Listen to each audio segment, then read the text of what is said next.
Kami, kelompok 11, akan memaparkan tentang pemakaian bahasa Indonesia di masyarakat yang mencerminkan kedudukan bahasa Indonesia sebagai bahasa nasional atau bahasa negara. Saya, Adelia Jasmine Putrasanta, NIM 062011133105. Perkenalkan, nama saya Fanya Oktaviani Putri, NIM 062011331117. Nama saya Prabaning Skarginasih dengan NIM 062011113184 dari kelas D kelompok 11. Dari segi bahasa nasional, bahasa Indonesia mempunyai 4 fungsi dan kedudukan, antara lain, yang pertama, bahasa Indonesia sebagai lambang kebanggaan nasional. Bahasa Indonesia selaku lambang kebanggaan nasional memiliki nilai-nilai budaya luhur dan sosial. Nilai-nilai ini pula yang dijadikan cermin bangsa, sehingga semestinya warga Indonesia bersedia menjunjung tinggi dan mempertahankannya. Dalam hal ini, pemakaian bahasa Indonesia di berbagai lingkungan dan keinginan mempelajarinya menjadi langkah-langkah yang dapat dilakukan. Yang kedua, bahasa Indonesia sebagai lambang identitas nasional. Menggunakan bahasa Indonesia baik dalam bentuk lisan maupun tulisan dapat dijadikan sebagai identitas, terutama saat Anda sedang berada di negara lain. Selain itu, pemakaian bahasa Indonesia yang tepat secara tak langsung akan memperlihatkan watak, karakter, dan kepribadian warga Indonesia di mata bangsa asing. 3. Bahasa Indonesia sebagai bahasa persatuan.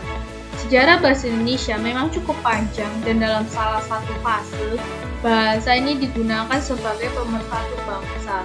Bahkan fungsi ini masih dijalankan sampai sekarang, mengingat Indonesia dikenal sebagai salah satu negara multikultural. Mempelajari atau mengajarkan bahasa Indonesia akan menghapus jarak maupun kesenjangan antar suku maupun strata sosial di Indonesia. Yang keempat, sebagai alat penghubung antar budaya. Masih berkaitan dengan poin sebelumnya, bahasa Indonesia mampu meleburkan perbedaan di berbagai daerah. Bahasa Indonesia memudahkan banyak pihak untuk berkomunikasi, entah itu dari sektor warga di pedesaan hingga yang tertinggi di pemerintahan. Selain itu, pertumbuhan komunikasi akan menunjang peningkatan wawasan dan pengetahuan, sehingga bangsa Indonesia pun akan lebih maju. Kedudukan bahasa Indonesia dari segi bahasa negara. 1. Sebagai bahasa resmi kenegaraan.